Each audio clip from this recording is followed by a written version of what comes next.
Give a call to the member for Lawler. Thank you, Speaker. My question is to the Acting Prime Minister. Order. How is the Albanese Labor government supporting greater opportunities for Australia through our partnership with India? Give the call to the Acting Prime Minister.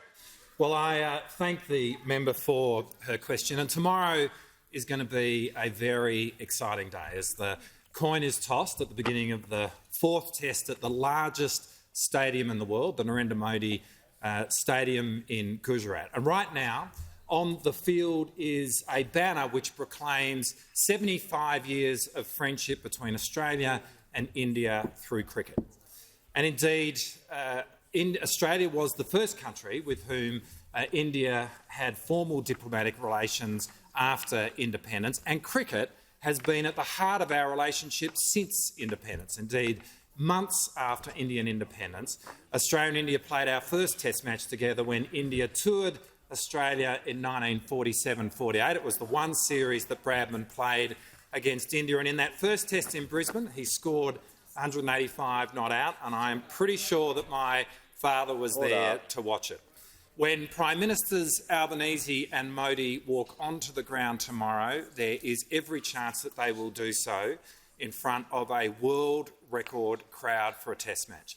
A record which up until now has been held by the MCG and has been since 1960. And cricket is perhaps the best symbol of what we have in common as two countries. You can have an engrossing conversation with a taxi driver in New Delhi about Virat or Tendulkar in a way you can't really have the same conversation even with a taxi driver in New York. Foreign relations is not very different to human relations, and as two countries, we are the very best of friends. And right now that matters, because India is becoming a superpower. And India and Australia have greater strategic alignment now than we have at any point. There is an enormous opportunity for us to be trading with India, and a large part of Prime Minister Albanese's delegation to India is as a trade delegation. This is a relationship which matters because we share an ocean, we share a region, and increasingly we are becoming security partners.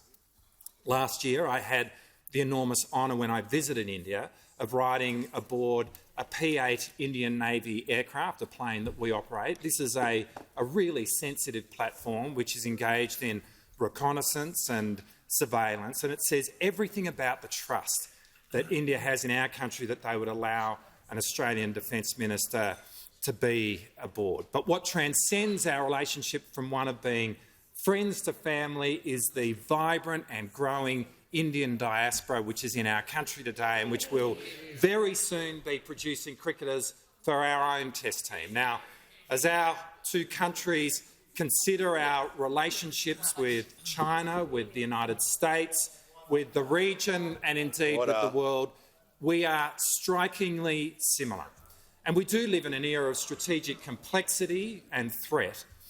But while the way forward is not obvious, some matters are clear. Now is a time to be close to friends. And in the community of nations, India stands in the very top tier of the very best friends that Australia has.